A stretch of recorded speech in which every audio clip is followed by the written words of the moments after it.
Bismillahirrahmanirrahim. Assalamualaikum warahmatullahi wabarakatuh.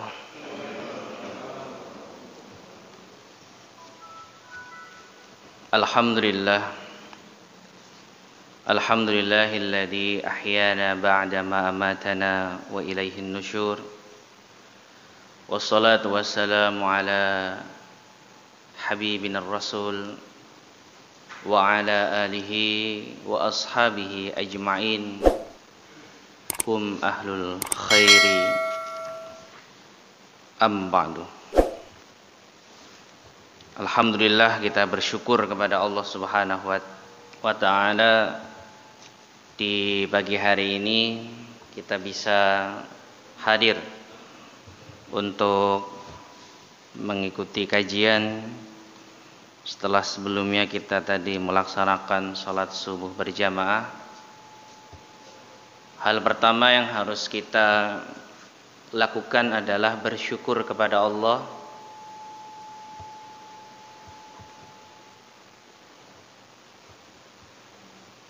karena kita termasuk hamba-hamba Allah yang dipilih untuk bisa mendapatkan taufik, untuk bisa mendapatkan pertolongan dari Allah Subhanahu wa ta'ala untuk melaksanakan amal soleh tersebut.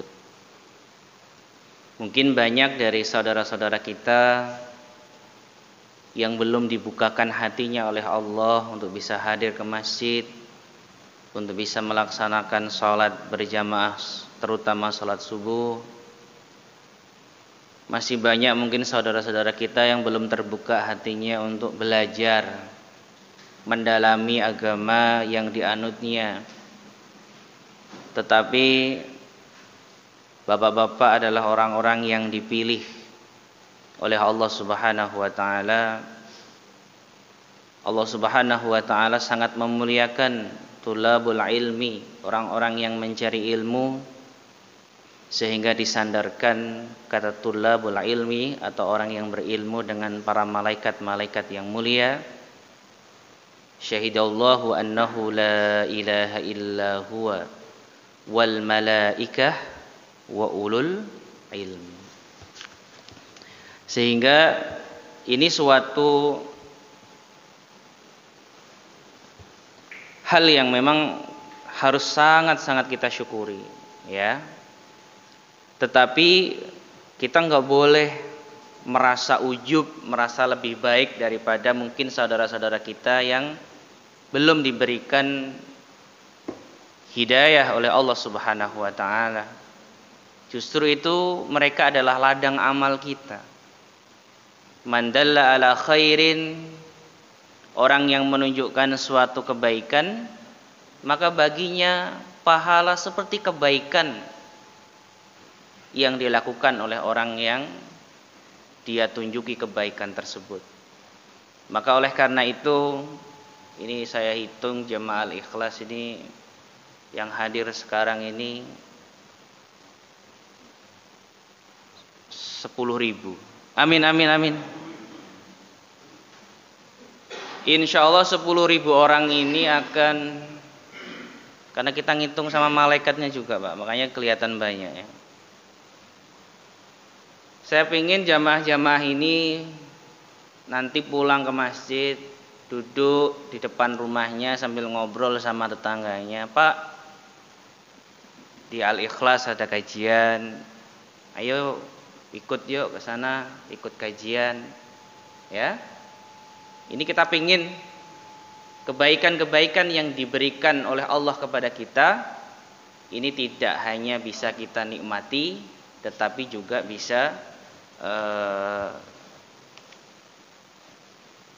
kita berikan kepada sahabat-sahabat kita, tetangga-tetangga kita yang memang belum bisa ikut hadir dalam kajian kita ini. Kemarin kita belajar tentang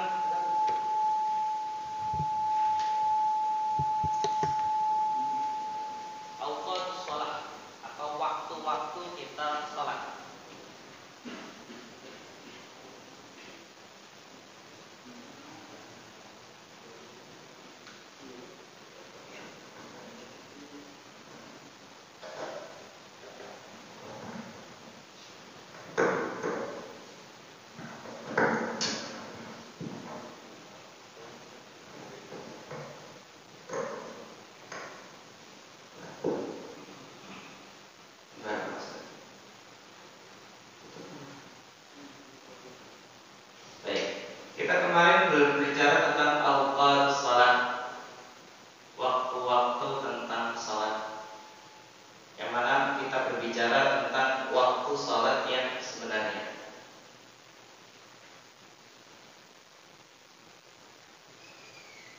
Ini apa Pak? Iya apa?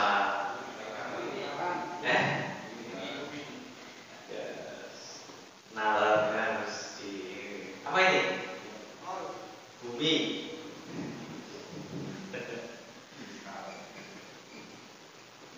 Baik.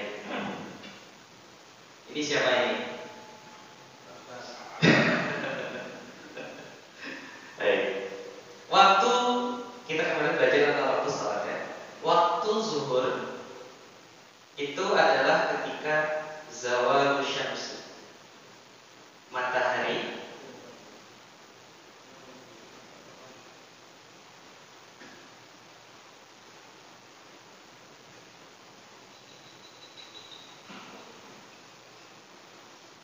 ya.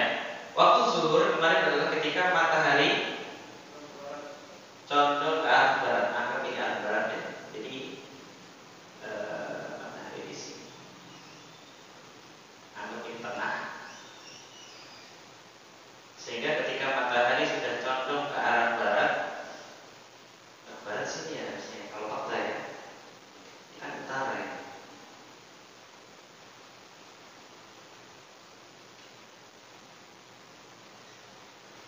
Ya, ini matahari sudah ke arah barat, berarti sudah masuk waktu sholat zuhur.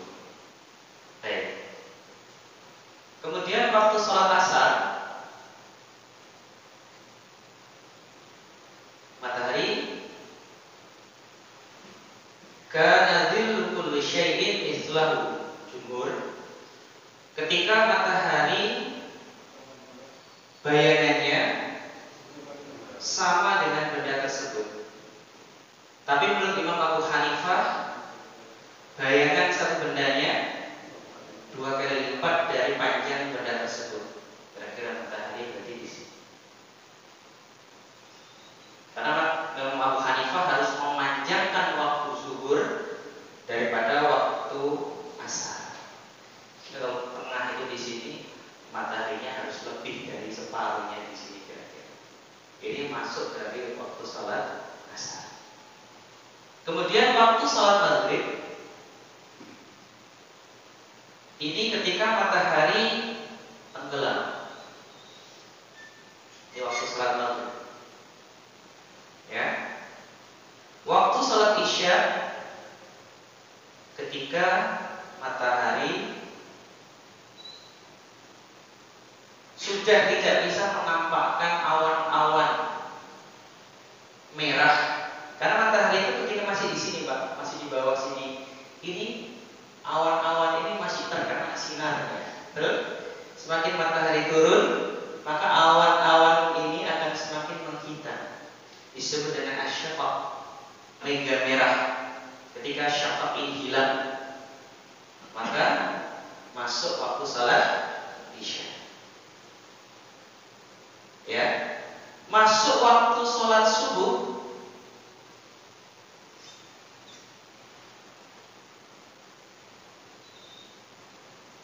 Hampir sama Pak.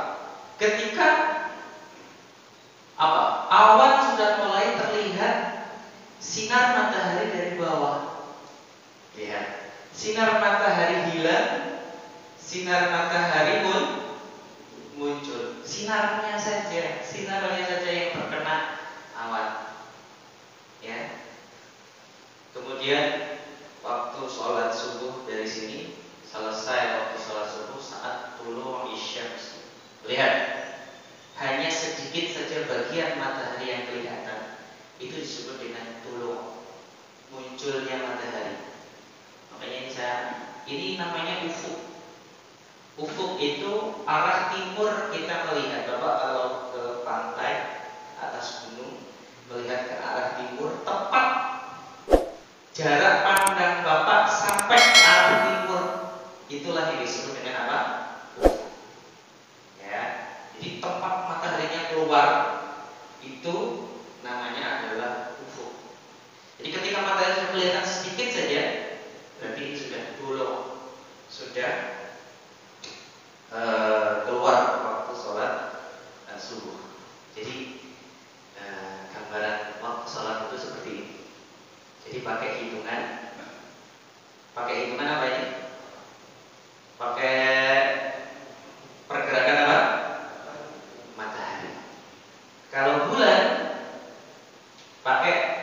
pergerakan.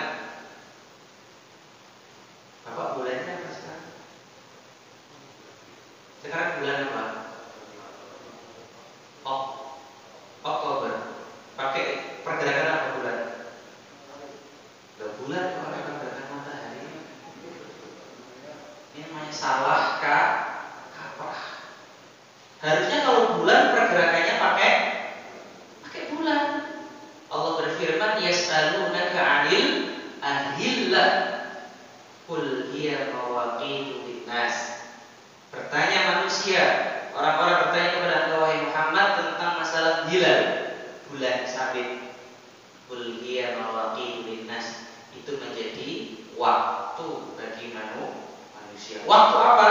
Waktu yang menunjukkan bulan. Makanya namanya bulan. Nah, Bapak aneh, bulan pakai matahari. Bulan harusnya bukan bulan Januari. Apa? Matahari Januari. Ganti ya, kalendernya ditulis nanti, bukan bulan. Harusnya kalau bulan Muharram. Karena Muharram pakai hitungan apa? Bulan. Safar bulan, Rabiul Awal bulan. Ya, baik. Ini pergerakan ini yang sebenarnya hukumnya. Nah, terus Bapak sekarang pakai madhabnya siapa dalam masalah waktu sholat? Imam Abu Hanifah contoh waktu asar 2 kali lipat kayak benar. Jumhur mayoritas ulama 1 kali panjang benda tersebut. Bapak ikut madhab siapa?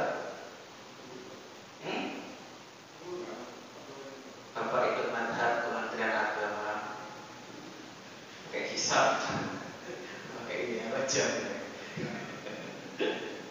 Baik. Nah, Bapak perhatikan nih Pak. Waktu sholat yang seperti ini, yang paling utama untuk kita lakukan, kita mulai dulu dari sholat zuhur. Sholat zuhur, waktu yang paling utama dilakukan kapan? Hadis sahih mengatakan, Ayyul a'mali afdal ya Rasulullah? Apa amal yang paling utama ya Rasulullah? Rasul bersabda, as-salatu fi awwali waqtiha, atau as-salatu inda awwal miqatiha, salat di awal waktu. Jelas? Jadi kalau kita lihat hadis itu, maka dari semua salat zuhur, asar, maghrib, isya, subuh, 5 waktu yang paling utama dilakukan di awal waktu. Ya, tetapi jawaban itu adalah jawaban bagi orang yang tidak belajar perbandingan madhab. Bagi orang yang belajar perbandingan madhab, maka dia bisa menjawab sholat yang paling utama waktunya diperselisihkan oleh para ulama. Tadi Bapak mengatakan bahwa zuhur yang paling baik dilakukan di awal waktu. Tetapi banyak para ulama yang mengatakan zuhur itu lebih baik mataharinya diagak condongkan ke barat agar tidak terlalu panas. Saya bacakan hadis. Rasulullah Shallallahu Alaihi Wasallam bersabda di dalam hadis yang diriwayatkan Imam Muslim, "Idza shtaddal harru fa'abridu 'anis shalah, fa inna shiddatal harri min fayhi jahannam." Hadis sahih riwayat Imam Al-Bukhari dan Imam Muslim. Ketika waktu zuhur itu panas, fa'abridu, dinginkan dulu. Jangan kau langsung sholat. Karena keadaan masjid tidak seperti Masjid Al-Ikhlas yang AC-nya banyak sini seperti ini semuanya, Pak. Ya, ada masjid di Istanbul, ada masjid di Afghanistan, ada masjid-masjid yang ketika musim panas itu luar biasa panasnya.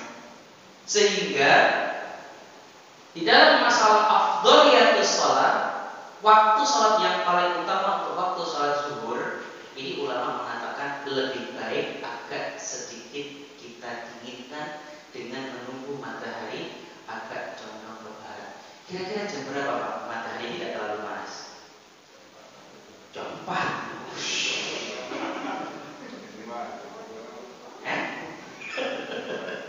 Jam berapa? Setengah 2. Sekitar setengah 2 Pak. Berarti waktu sholat zuhur yang paling utama, pendapat pertama adalah awal waktu. Pendapat yang kedua sekitar setengah 2. Jelas? Waktu sholat asar yang paling utama fi awwali waktiha, di awal waktu. Tapi Imam Abu Hanifah rahimahullah ta'ala mengatakan sholat asar itu yang lebih baik adalah pokoknya sebelum matahari itu berwarna putih. Jadi jangan pas awal-awal waktu banget. Makanya Bapak jangan heran ketika Bapak pergi ke Turki, ada orang azan sholat asar, Allahu Akbar, Allahu Akbar, datang ke masjid. Ternyata masjidnya kosong, tidak ada orang. Bapak sudah pernah ke Turki? Kita doakan semoga tahun depan kita bisa umroh plus Turki. Amin amin. Gak pede itu aminnya. Ini kontrak sama malaikat di bapaknya. Semoga kita tahun depan bisa umroh plus Turki. Amin. Itu loh, semangat. Ya. Kemarin pengurus Al-Ikhlas Riflah, namanya mana? Diajak ya. Kemana kemarin? Ke pantai. Gak seru. Pantai masih pantai Pak. Riflah kita insya Allah ke Turki semuanya ya. Amin amin.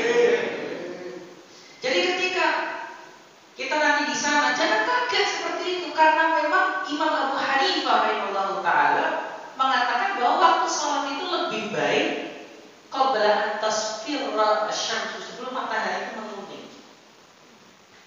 Jadi agak diakhirkan sedikit. Makanya asar ini waktu utamanya khilaf juga. Ya, ada yang mengatakan di awal waktu pas tepat azan, ada yang mengatakan agak ke belakang. Untuk masalah maghrib, waktu yang paling utama la khilaf bainal ulama, tidak ada perselisihan di antara ulama. Salat maghrib adalah salat yang paling baik dilakukan fi awwali waktiha, di awal waktu. Tidak ada perselisihan. Salat isya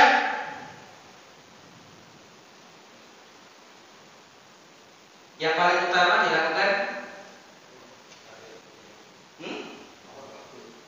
pendapat pertama dikatakan awal waktu. Tapi pendapat yang kedua, lihat saya bacakan hadisnya. Salat isya, salat yang pernah dilakukan oleh Rasulullah Shallallahu Alaihi Wasallam, beliau mengatakan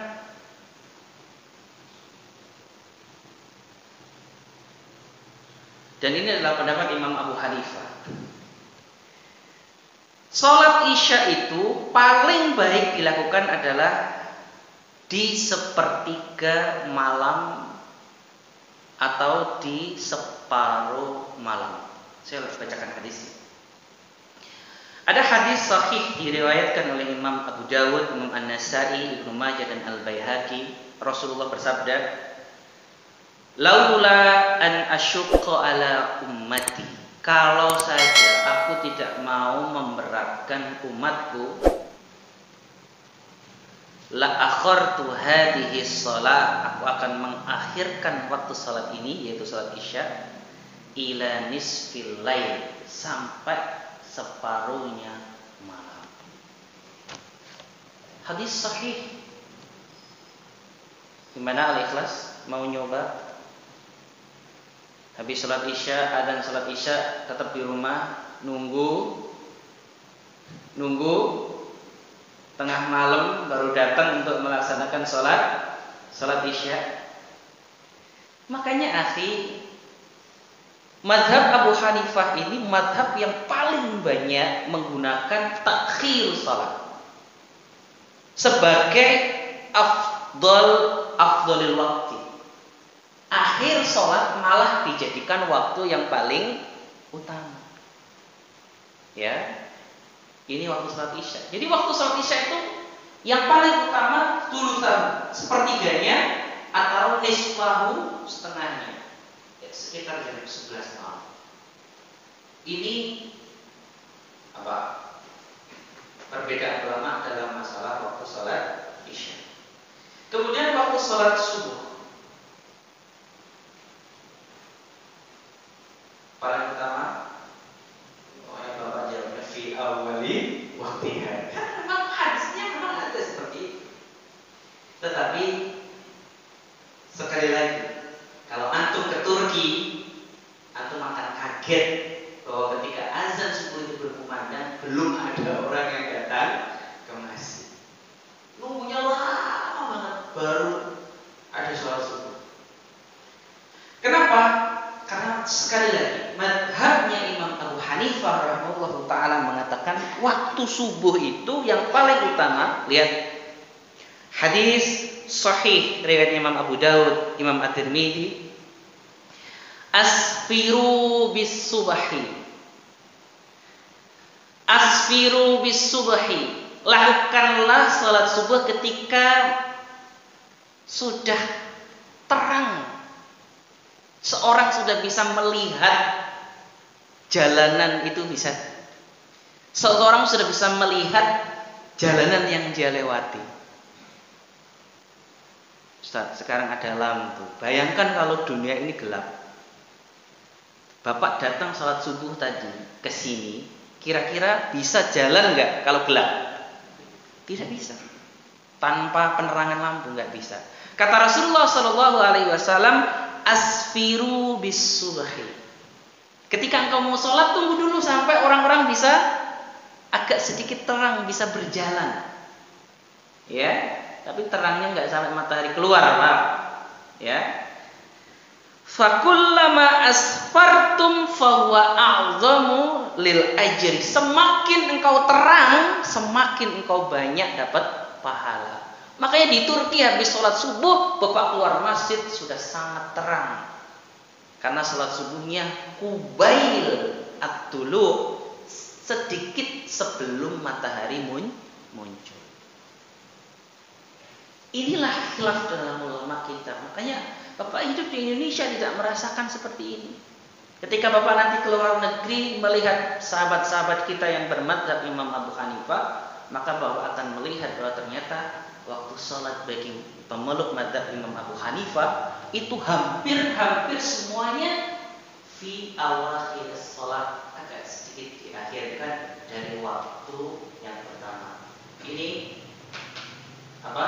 Perbedaan ulama dalam masalah waktu zuhur, asar, maghrib, isya, dan juga subuh.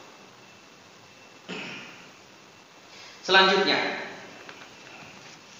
kita sudah membahas tentang afdoliyatil waktu yang paling utama untuk melaksanakan sholat. Ya. Terus gimana? Bapak gimana? Lihat hadis-hadis tadi yang saya bacakan gimana? Tetaplah Bapak sholat fi awwali waktiha. Tetapi kalau Bapak berkunjung ke Jawa Timur, berkunjung ke pesantren-pesantren Jawa Timur, ya, kemudian kiai di sana sholatnya subuhnya itu agak terang, maka jangan Bapak menghina, menyalahkan, karena mereka berpendapat asfiru, ya. Ketika Bapak melihat waktu zuhur para kiai-kiai di Jawa Timur, karena saya di pondok di sana, Pak, sholat kita zuhur itu 1:30, Pak. Ya, azan zuhur zuhur azan, tapi sudah ada kesepakatan gitu ya. Jadi ada kesepakatan bersama bahwa jamaahnya itu dilakukan agak diakhirkan. Ya. Kemudian Bapak juga jangan tadi melihat ketika ada sahabat-sahabat kita yang sholat isya'nya agak ditakhirkan, kemudian kita menyangka bahwa itu termasuk tidak sunnah, tidak utama dan seterusnya. Justru mereka meyakini itu adalah yang utama. Makanya semakin banyak pengetahuan tentang ini, kita semakin bijaksana dalam menyikapi perbedaan.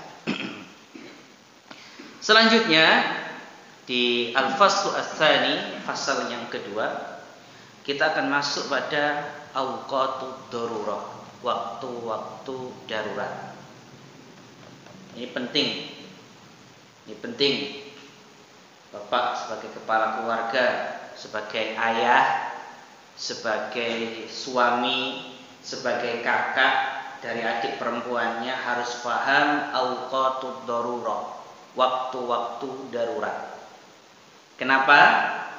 Karena dalam memahami awqatud darurah, waktu-waktu darurat, ini kita bisa mengambil pelajaran penting khususnya untuk para orang-orang yang mempunyai uzur untuk tidak melaksanakan sholat di waktunya yang tepat.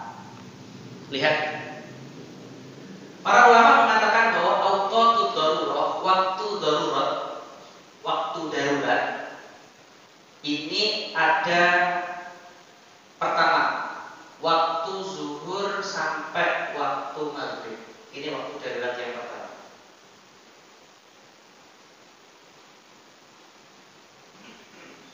Waktu darurat yang kedua maghrib sampai isya. Ini darurat yang kedua. Kemudian subuh sendiri. Apa yang dimaksud dengan waktu darurat? Waktu darurat ini adalah waktu di mana kita bisa mengakhirkan satu sholat kepada waktu sholat yang lain ketika kita mempunyai uzur. Contoh, Bapak melakukan safar, bepergian.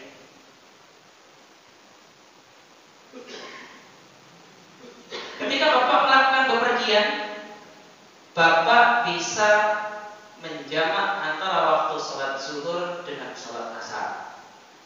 Bisa Bapak lakukan di waktu zuhur, bisa Bapak lakukan di waktu asar.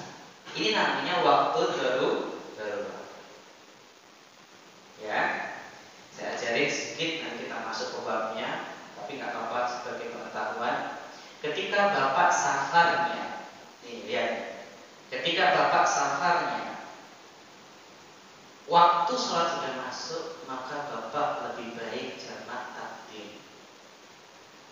Jam 1 siang Bapak mau safar ke Surabaya, Bapak sholat zuhur, maka sunnahnya langsung dijamak dengan waktu sholat asar. Jelas ya? Tetapi kalau Bapak jam 10 siang berangkat, jam 12 masuk waktu sholat zuhur, maka lebih baiknya adalah diakhirkan ketika waktu asar Bapak baru menjamak waktu sholat zuhur dengan waktu sholat asar. Nanti kita bahas hadisnya. Itu ada dalilnya, ya. Tapi seperti itu waktu darurat. Jadi ada. Nah, subuh ini satu waktu, dia nggak bisa dijamak. Nggak seperti Bapak sering jamak sama duha. Nggak bisa. Subuh plus jamak dengan duha nggak bisa. Subuh dijamak dengan isya nggak bisa. Apalagi subuh dijamak dengan zuhur, ya, makin nggak bisa. Karena subuh itu waktunya satu. Nah, ini kalau uzur kita adalah safar. Perhatikan, ini banyak perempuan yang nggak tahu, banyak muslimah yang nggak tahu tentang masalah haid, orang yang haid.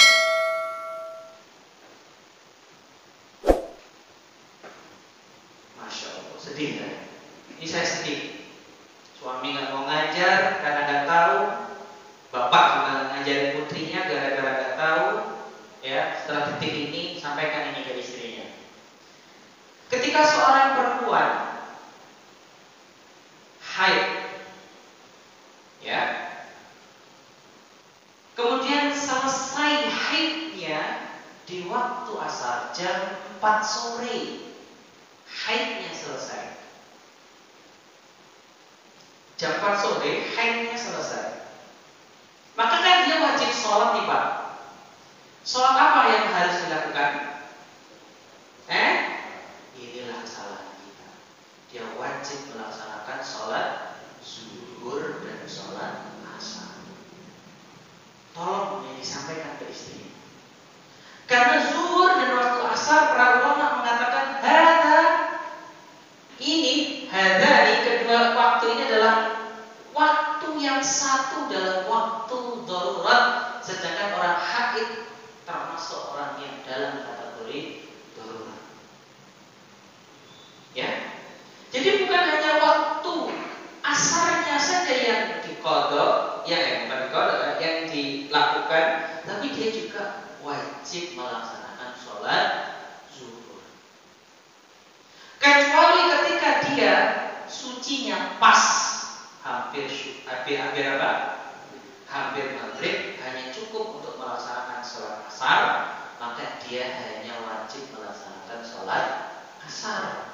Tetapi ketika dia jam 4 masih panjang waktu sholat asarnya, kemudian dia suci, maka dia harus melaksanakan sholat zuhur dan juga melaksanakan sholat asar. Jelas? Ini sampaikan Pak. Karena kalau hanya sholat asar saja, sholat zuhurnya tidak dilakukan, maka akan ada kewajiban yang dia tinggalkan. Mantar sholat, orang yang meninggalkan sholat, maka dia telah kafir. Kalau dia tidak ngerti, kalau dia tidak paham, maka keluarganya harus mengingatkan ini. Jangan sampai kewajiban sholat zuhurnya hilang gara-gara menyangka ketika dia sudah masuk ke waktu sholat asar, dia hanya wajib melaksanakan sholat asar. Kemudian ketika orang dalam haidnya suci di waktu isya, jam 8 malam haidnya suci, maka dia wajib melaksanakan sholat maghrib dan sholat isya. Itu caranya. Karena maghrib dan isya disebut dengan awqatut darurat, satu waktu darurat, satu kesatuan waktu yang harus dilakukan bagi orang yang mempunyai uzur. Jelas? Ini tentang awqatut darurat, tentang masalah waktu darurat. Baik. Selanjutnya adalah tentang awqat al-manhi anis sholat, waktu-waktu kita dilarang untuk melaksanakan sholat. Ada yang bisa menyebutkan, Masya Allah, saya kemarin janji ngasih Quran, saya lupa kalau Quran, nggak diingatkan, tolong diingatkan ya, tolong diingatkan. Diingatkan saya, kalau nggak diingatkan saya lupa. Baik. Tolong ada yang bisa nggak menyebutkan waktu-waktu yang dimakruhkan atau tidak diperbolehkan kita untuk melaksanakan sholat?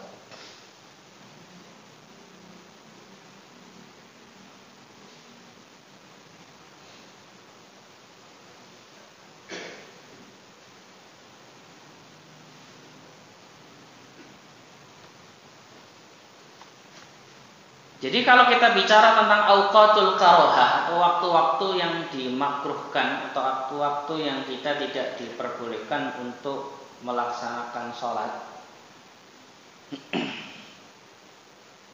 ini banyak sekali. Ada ulama yang ngitung sampai ada 10 waktu tidak boleh melaksanakan sholat di waktu tersebut. Cuma kita ambil dari yang disepakati ulama dulu sampai nanti yang diperselisihkan oleh ulama. Waktu yang pertama yang ada 3 waktu yang disepakati oleh para fuqaha, para ahli fikih, nggak boleh orang sholat di 3 waktu ini, kecuali dia mengqadha sholat wajibnya ya. 3 waktu ini tidak boleh kita melakukan sholat. Yang pertama adalah inda tulu'i syamsi, ketika matahari baru muncul. Jadi waktu ketika matahari ini muncul di sini, ini nggak boleh kita sholat. Sampai kapan? Sampai ketika matahari naik. Gampangnya ini saya kasih gampang banget, sehingga ada jarak antara ufuk dan matahari itu. Para ulama membahasakan qadrul rumhin, kadar satu tombak. Jadi ketika matahari muncul sedikit seperti ini, nggak boleh sholat sampai matahari qadrul rumhin, setinggi tombak. Kalau kita menit, pakai menit ya, kira-kira 10 sampai 15 menit. Ya, nanti saya ambilkan khilafnya. Tapi fuqaha ahli fikih hampir berpendapat, semua fuqaha hampir mayoritas berpendapat seperti ini. Makanya ketika ini bunyi tit tit tit tit, itu yang bunyi ini ya, bunyi apa? Bunyi syuruk itu harus ditunggu sekitar 10 menit kita baru bisa melaksanakan sholat. Dan sholat ini disebut dengan sholat duha, ketika matahari sudah setinggi tombak, terus ada jarak antara ufuk dengan matahari. Ini waktu yang pertama, dan ini hampir fuqaha semuanya sepakat tentang hal ini. Waktu yang kedua yang nggak boleh sholat, dan ini pun disepakati oleh para ulama, adalah indal ghurub, saat matahari tenggelam. Makanya matahari ketika tenggelam, proses tenggelamnya itu tidak boleh kita melaksanakan sholat. Ya, harus benar-benar di bawah baru kita melaksanakan sholat. Karena kenapa dua waktu sholat ini dilarang? Karena apa? Penyembah matahari itu dia apa? Ibadahnya adalah pertama nunggu matahari muncul. Dari mulai di kelihatan kecil muncul itu dilihat, doa. Ketika matahari sudah mulai tinggi, dia pergi. Nah, saat dia pergi ini kita baru melaksanakan sholat duha. Sama juga ketika waktu sholat maghrib, penyembah matahari ini ketika waktu ibadahnya dua waktu. Ketika dia matahari mau tenggelam, dia melihat matahari, proses tenggelam, dari mulai kecil sampai masuk sampai benar-benar habis, baru dia pergi. Setelah dia pergi, baru masuk waktu sholat maghrib dan kita sholat maghrib di situ. Jadi dua waktu itu disepakati oleh ulama. Dan waktu yang ketiga ini disepakati juga oleh ulama, setelah subuh, setelah kita melaksanakan sholat subuh sampai dulu.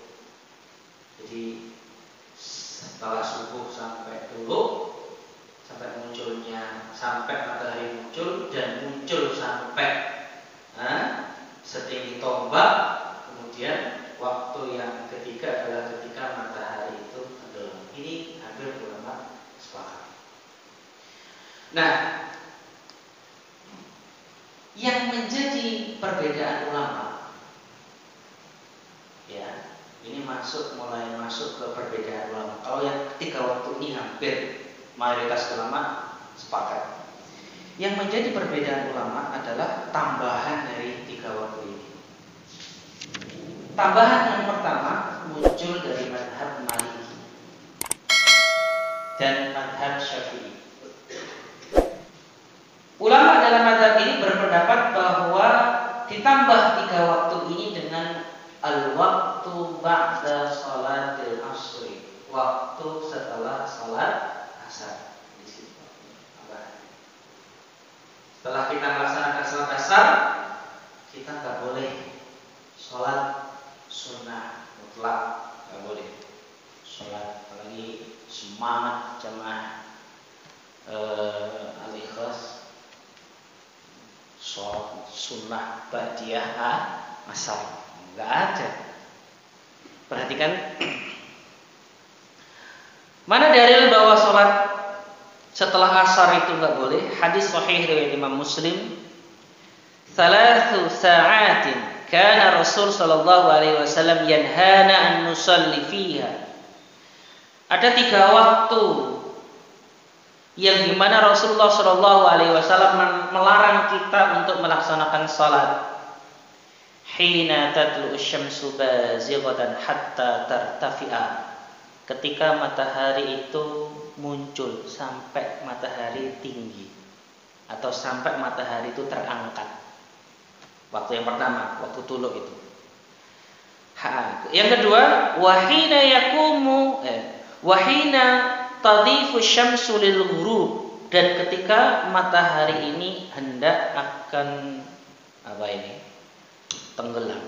Berarti ba'da salatil asri, setelah waktu salat asar.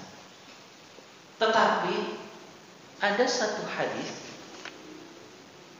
yang menyatakan bahwa Rasulullah Shallallahu Alaihi Wasallam ini sering sekali melaksanakan 2 rakaat setelah salat asar. Bapak, habis salat asar ada yang pernah salat?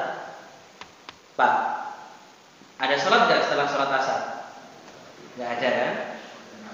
Nah, lihat hadisnya.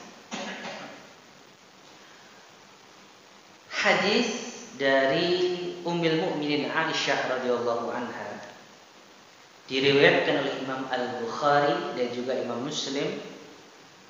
Ma taraka Rasulullah sallallahu alaihi wasallam salataini fi baiti qattu sirran wala alaniyah. Rasulullah sallallahu alaihi wasallam tidak pernah meninggalkan 2 salat. Kata Aisyah radhiyallahu anha, 2 salat. Yang pertama, raka'ataini qabla al-fajr, 2 rakaat sebelum subuh, wa raka'ataini ba'dal asri, dan 2 rakaat setelah asar.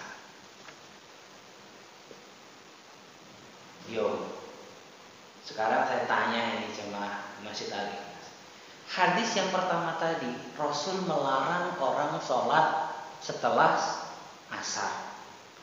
Tetapi Rasul Shallallahu Alaihi Wasallam malah sholat setelah asar. Itu gimana cara gabunginya gimana? Saya kasih Quran kalau bisa jawab. Ayo.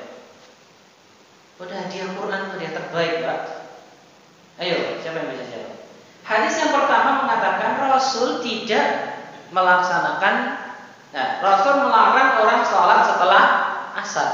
Tapi hadis Aisyah radhiyallahu anha, Rasul itu setelah asar sholat 2 rakaat. Ulama Al-Ikhlas silakan.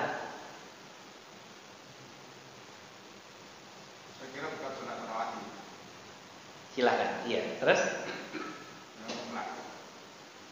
Sholat sunnah mutlak kan dilarang. Kan dilarang untuk sholat setelah asar.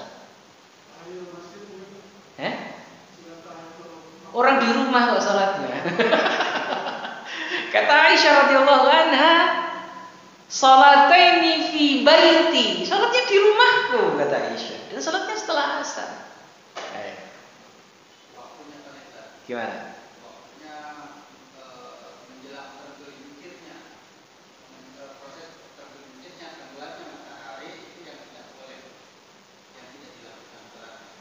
Dan waktu dia melakukan sholat di saat waktu-waktu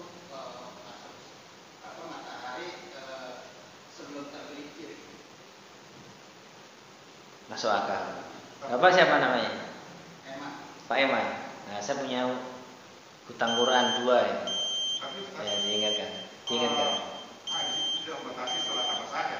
Iya, makanya kan tadi saya katakan di hadis yang pertama Rasul itu nggak boleh melarang, memang nahana Rasul, nggak boleh Rasul melarang kita untuk sholat setelah asar.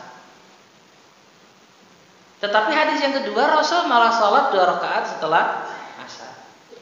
Jawaban Bapak tadi bisa masuk ke penjelasan saya, tapi agak kurang pas sebenarnya, tapi nggak apa-apa. Ya, nanti saya punya 2 Quran. Diingatkan ya. Saya di WhatsApp, Ustaz. Jangan lupa bawa Quran gitu. Enggak, saya bawain yang banyak nanti buat hadiah di sini. Ayo, jawaban lain. Ketika Nabi waktu itu belum sempat melaksanakan sholat sunnah sebelum asar karena ada kesibukan, jadi lagi dikerjakan setelah asar. Ngarang Bapak itu.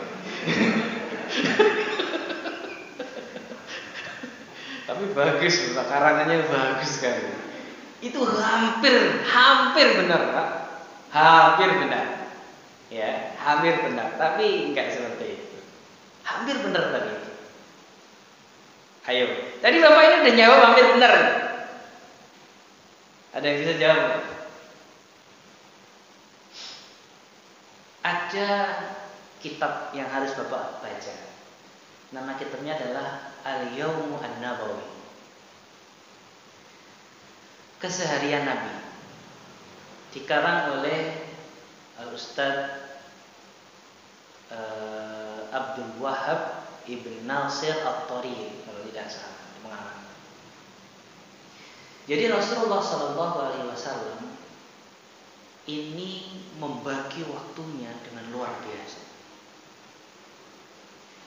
Beliau ini punya waktu untuk Allah dalam munajatnya, tidak diganggu sendiri.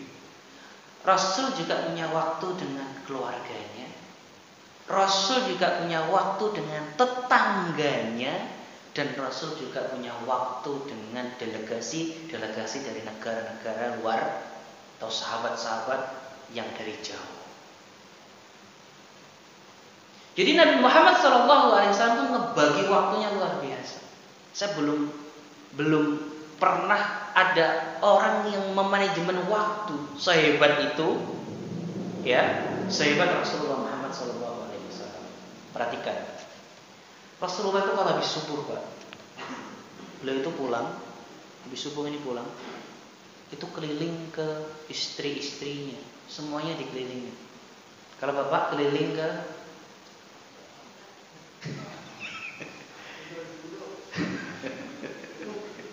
nasi uduk. Rasulullah Muhammad SAW kalau habis subuh, beliau keluar dari masjid. Rasul itu keluar dari masjid habis subuh, itu beliau kalau sholat ngadep ke jamaah. Bener? Imam kita kalau habis sholat ngadep ke jamaah enggak? Cuma bedanya satu. Nabi itu kalau melihat ke jamaah itu melihat siapa yang enggak hadir. Kalau imam, saya nggak ngerti kenapa imam kita menghadap ke jamaah, saya nggak ngerti. Karena kalau Rasulullah SAW menghadap ke jamaah itu ngabsen, Pak, dilihat. Ada satu sahabat yang tidak hadir, ditanyakan, "Aina fulan? Di mana fulan?" Ya, apakah dia sakit? Tuh. Apakah ada kebutuhannya yang belum tercukupi? Apakah ada masalah? Apakah ada seperti itu? Makanya sunnahnya habis waktu ngadep ke jamaah, tapi sunnah untuk memperhatikan keadaan jamaah itu dihilangkan. Makanya Bapak perlu ngaji itu Al-Yawmu An-Nabawi. Setelah itu Nabi Muhammad habis subuh itu, Pak, beliau kumpul dengan sahabat-sahabat dekatnya. Tetangga-tetangga Masjid Nabawi itu datang ketika habis subuh itu bicara dengan Rasulullah. Ya, Rasulullah banyak membicarakan sesuatu itu dan ditulis dalam kitab Al-Yawmu An-Nabawi. Habis syuruk beliau keluar keliling ke istri-istrinya. Makanya enak banget pokoknya. Punya istri banyak itu, Masya Allah. 4 istri aja udah keliling ke 4 rumah. Nabi Muhammad keliling ke 9 istrinya. Ya, bapak istri satu di Jakarta, satu di Bandung, satu di Bogor, satu di Sulawesi, yang bingung. Gimana ini ya? Nah, ketika Rasulullah SAW setelah beliau keliling ke istri-istrinya, beliau balik lagi ke masjid ke Raudhah. Ya, nanti kapan-kapan kita bahas di mana sholatnya Nabi di Raudhah itu ada. Dan setelah Nabi Muhammad SAW di Raudhah, beliau menemui tamu untuk yang kedua. Ini tamunya agak sedikit jauh. Dan Nabi Muhammad SAW sholat zuhur, perhatikan ya. Setelah Nabi Muhammad SAW sholat zuhur, beliau biasa berkhutbah sampai waktu sholat asar. Ngasih taklim itu sampai waktu sholat asar. Terkadang waktu itu pun Nabi Muhammad SAW menemui delegasi-delegasi dari raja-raja yang ada di sekitar Madinah. Jadi Nabi Muhammad itu tamunya sangat banyak ketika setelah sholat zuhur. Makanya kenapa Nabi Muhammad SAW sholat 2 rakaat setelah asar? Ini Aisyah, Ummu Salamah, istri Nabi, Ummu Salamah bertanya, annaha ra'at Rasulullah sallallahu alaihi wasallam yusalli rak'ataini ba'dal asri.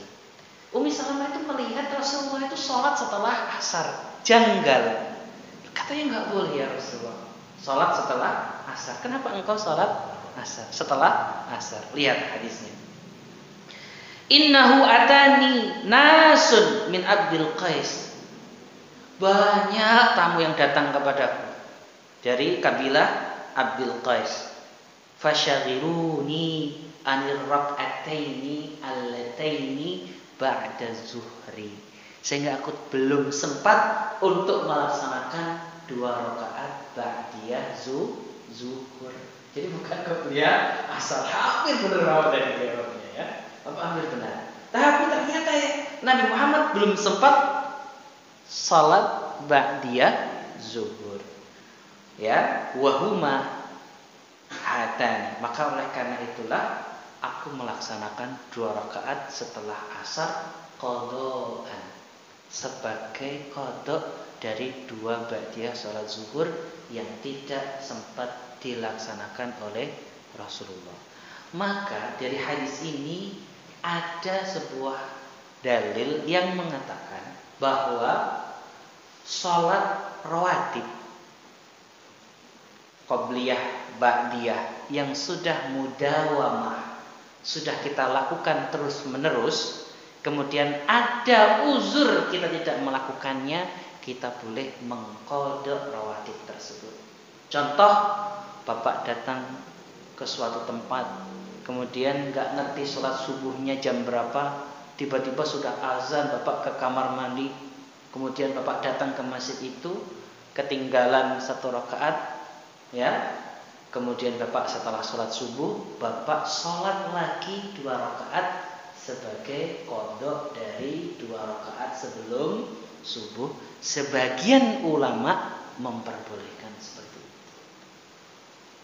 Ya, sebagian ulama memperbolehkan seperti itu. Makanya kalau ada orang habis subuh kok sholat lagi, jangan disuuzoni.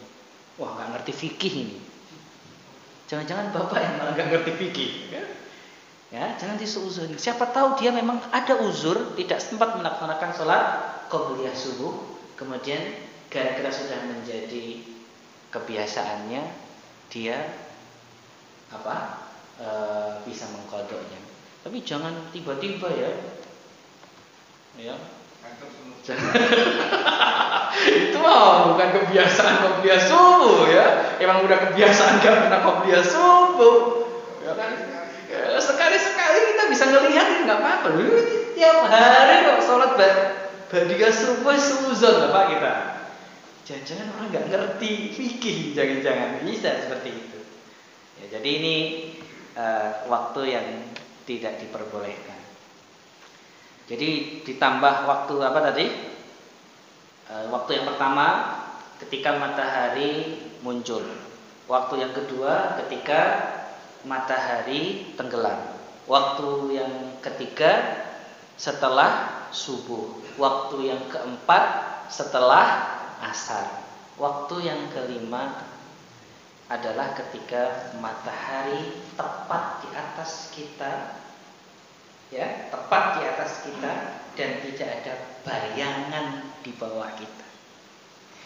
Rasulullah SAW tadi mengatakan 3 waktu yang dilarang kita untuk melaksanakan sholat. Salah satunya wa hina yaqumu qa'imuz zahirati hatta tamila. Orang yang berdiri kemudian matahari ada tepat di atasnya, dia tidak melihat bayangannya sampai bayangan itu ada. Nah, ini jadi matahari tepat di atas kita, kita juga dilarang untuk melaksanakan sholat. Maka 5 waktu ini, 3 waktu disepakati oleh fuqaha, hampir disepakati oleh fuqaha. Yang 2 ini diperselisihkan oleh fuqaha. Yang pertama adalah ba'dal asri, setelah asar. Waktu yang kedua adalah ketika matahari tepat di atas kita. Ada satu lagi sebagai terakhir, ilmu yang terakhir yang ingin saya sampaikan terkait tentang masalah salat isyraq, salat ketika matahari baru muncul. Tadi kan saya katakan di awal, hampir para fuqaha ini mengatakan bahwa salat di waktu matahari terbit itu tidak diperbolehkan. Hampir para ulama, kalau kita buka di kitab-kitab fikih itu, saya melihat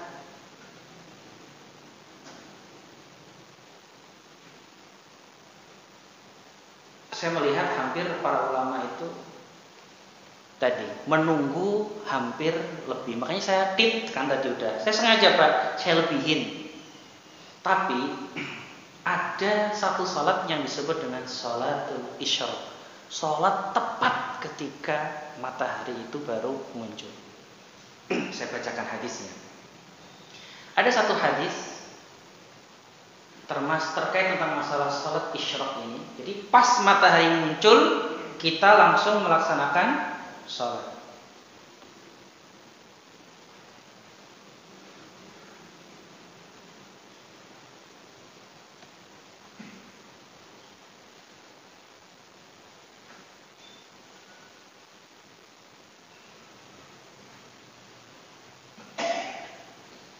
Jadi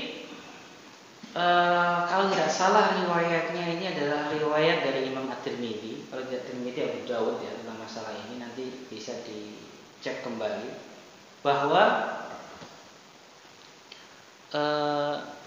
orang man sholat subha jama'atan, orang yang sholat subuh berjamaah, kemudian dia tidak keluar dari masjid, kemudian hatta sampai yatli asyams, matahari itu muncul, kemudian dia sholat 2 rakaat, maka orang yang melaksanakan itu dicatat baginya pahala haji dan umroh.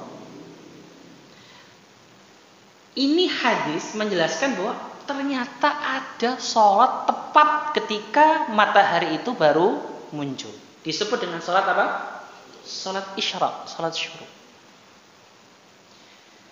Tetapi ada larangan bahwa ketika matahari ini muncul nggak boleh sholat, karena pada waktu itu karena setan itu muncul ketika matahari muncul ketika itu tuh ada tanduk syaitan.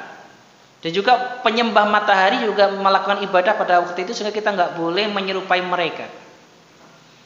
Maka oleh karena itu Pak, sholat isyraq termasuk sholat yang diperselisihkan oleh ulama. Apakah ini sholat sendiri ataukah dia sebenarnya adalah sholat duha? Makanya sebagian ulama kita hati-hati, tetap agak mengakhirkan. Habis isyraq sebentar saja, 10 menit, 5 menit, 10 menit, agak diakhirkan sedikit. Tetapi ada sebagian yang titit isyraq langsung sholat. Tetapi Bapak harus tahu, sholat isyraq ini sebagian ulama mengkhususkan untuk orang yang hanya di masjid, kemudian dia sengaja menunggu syuruk, baru dia melaksanakan sholat 2 rakaat ketika isyraq, kemudian dia baru keluar masjid. Untuk Bapak yang di rumah, maka tidak ada sholat syuruk. Jelas ya Pak ya? Karena hadisnya itu rentetan gitu. Ya. Kalau ternyata Bapak di rumah, jangan pas ketika syuruk sholat, tapi ditunggu dulu. Tapi ketika Bapak keadaannya ada di masjid seperti ini, boleh kita mengamalkan riwayat tadi bahwa ketika syuruk ini kita langsung melaksanakan sholat. Tetapi yang lebih ikhtiar, lebih hati-hati, tetap kita lebih baik agak sedikit mengakhirkan agar amalan ibadah kita tidak diperselisihkan oleh para ulama. Baik, mungkin itu 5 waktu yang menjadi apa? Bahwa waktu larang itu adalah sholat sunnah. Tapi kalau punya sholat jenazah kan tidak seperti hadis sholat asar. Enggak. Sholat jenazah masih diperbolehkan. Ya, masih diperbolehkan. Ya, walaupun ada khilaf juga, tetapi jumhur ulama memperbolehkan. Karena tidak termasuk sholat-sholat yang kita. Sholat jenazah itu kan doa. Soalnya kita kalau di Madinah atau di Mekah itu Selalu pasti ada. Iya, pasti ada sholat sholat jenazah. Pasti ada orang yang meninggal. Pasti ada orang yang diwarisan. Jadi itu berlaku untuk sholat sunnah. Sholat sunnahnya saja menurut Imam Asy-Syafi'i sholat sunnah mutlak. Kalau sholat sunnah yang ada keterikatan dengan waktu nggak apa-apa. Bapak habis asar datang ke masjid, ada sholat tahiyatul masjid, betul? Maka boleh. Ada satu pertanyaan lagi, Pak. Ya. Ada namanya sholat istizan. Kalau nggak salah undang-undang Konstitusi. Jadi ketika hari Jumat masuk setelah sholat tahiyatul masjid, salah terus sampai hakim masuk ke naik ke mimbar. Masya Allah. Iya. Itu memang nanti kalau kita bahas tentang as-salawat al-masnunah, salat-salat yang disunahkan, kita akan bahas macam-macam salat yang disunahkan. Masalah safar itu pasal dari zuhur ke asar dilakukan 4 rakaat atau gimana? Kalau di jamak doang 4 rakaat 4 rakaat, tapi kalau di qashar 2 rakaat 2 rakaat. Tapi kalau maghrib tetap 3, tidak boleh 1,5. Gimana? Maghrib 1,5. Maghrib 3, isya 2, bisa.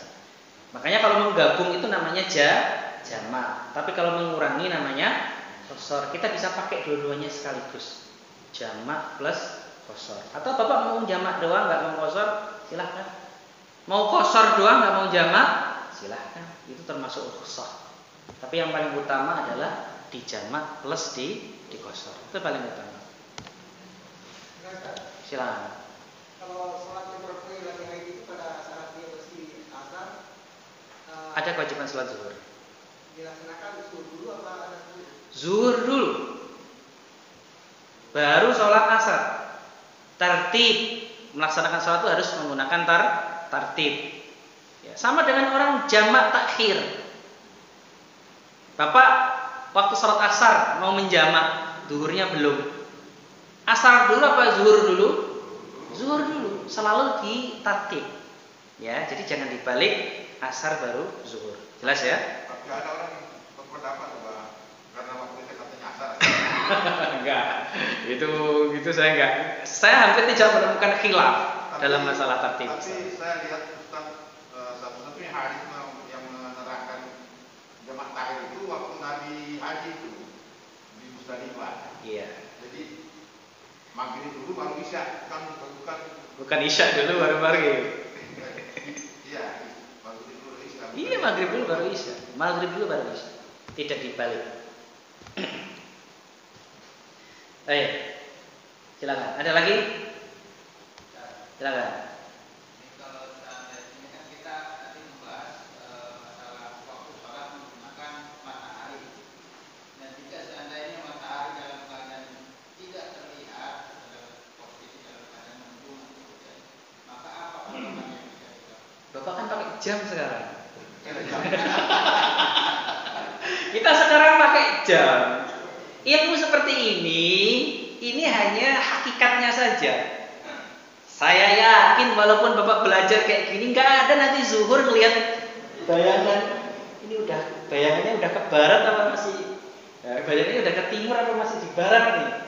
Jadi bayangan kalau udah ke timur kan baru masuk waktu sholat zuhur. Kan matahari kan ke barat dulu kan? Tapi saya yakin Bapak nggak ada. Ya, nggak ada.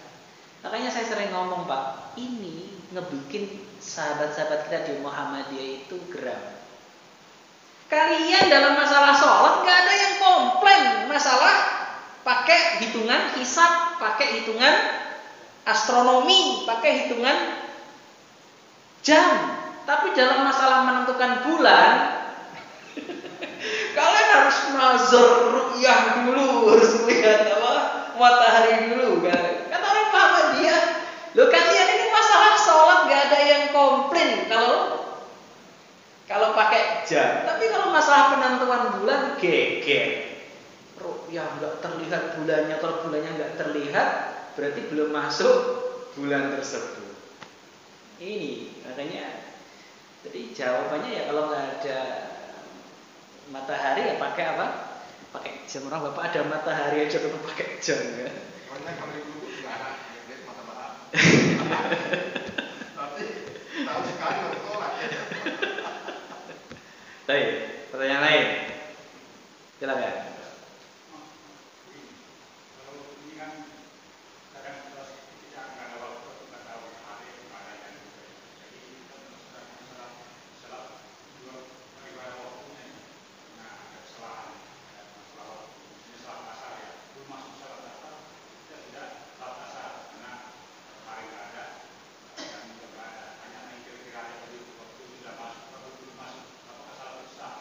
Kalau dia akhirnya mengerti bahwa sholatnya salah, wajib qadha. Tapi kalau akhirnya dia tetap tidak mengerti bahwa dalam keadaan salah, la yukallifullahu nafsan illa wus'aha. Sudah. Sama dengan masalah kiblat. Sama dengan masalah kiblat. Persis itu dengan hukum masalah kiblat. Bapak sholat menghadap kiblat nggak ngerti. Ya tahu-tahu ternyata ngadep ke timur. Tapi tahu pada ini, oh saya tadi sholat ngadep ke timur, maka wajib qadha. Tapi kalau ternyata sampai meninggal ternyata nggak ngerti, maka la yukallifullahu nafsan illa wus'aha. Ya, fa aina ma tuwallu fasamma wajhullah. Udah, itu saja. Jadi nggak perlu dikodok lagi. Nah, ini penting nih Pak. Ini mumpung Bapak tadi mengingatkan saya tentang masalah orang sholat di dalam pesawat. Saya sedih ketika saya umroh. Sedih saya ketika umroh. Kenapa? Karena gak ada pembimbing kita yang mengingatkan tentang sholat. Antum tuh mau umroh malah gak sholat. Gimana coba? Berapa jam kita di pesawat? Belum pernah. Kita doa lagi. Kita udah berapa kali doa? Moga-moga tahun depan semuanya bisa umroh. Amin. Berapa jam kita naik pesawat? Kita 11 jam. 9 jam. Pesawat lebih besar. Anggap kita berangkat waktu zuhur. Ya, jam 11 siang kita naik. 11, 12, 1, 2, 3, 4, 5, 6, 7. Sampai isya mungkin kita baru landing di sana. Ya. Ini saya mengalami sendiri, Pak. Itu tidak ada orang yang mengingatkan seseorang untuk sholat. Tuh, gimana? Gimana caranya sholat sekarang, Pak, kalau di atas seperti itu? Biasanya kita pembimbing itu sudah memberitahukan sebelum berangkat. Ya alhamdulillah kalau Bapak dikasih tahu. Kita dulu satu rombongan tuh nggak ada yang dikasih tahu. Sehingga ketika saya turun, saya kira kan udah dikasih tahu. Mohon maaf Pak, karena saya memang pada waktu itu nggak ikut bimbingan. Ya, saya kira udah dikasih tahu. Ketika saya turun, banyak saya yang tanya, ini tahu? Enggak. Tuh. Ya, salah pembimbing lah. Jadi kalau memungkinkan Pak ya, itu kita pakai jam jeda. Masalahnya juga bukan di pesawat itu kan berjalan ke barat. Iya. Jadi kita berlomba dari matahari. Benar, itu masalahnya ya. Itu masalahnya. Nah, baik. Kita pakai kalau bisa nih Pak ya, kita pakai jam itu jam jeda. Kalau bisa. Kalau Bapak jamnya nggak canggih, ya sudah, pakai jam Indonesia. Tapi yang jelas jangan sampai dalam pesawat tidak melaksanakan sholat. Contoh, jam 4.30 subuh. Ya subuh, salat subuh. Ya. kemudian pesawat jam 12. Sholat zuhur. Ya, dikira-kira saja. Karena ini terjadi seperti waktu Dajjal keluar. Dajjal keluar itu kan satu hari seperti satu tahun. Sahabat bertanya, berarti kita cukup dalam 1 tahun sholat 5 kali ya Rasulullah? Tidak. Fakdurha, kira-kira saja. Makanya tetap harus sholat.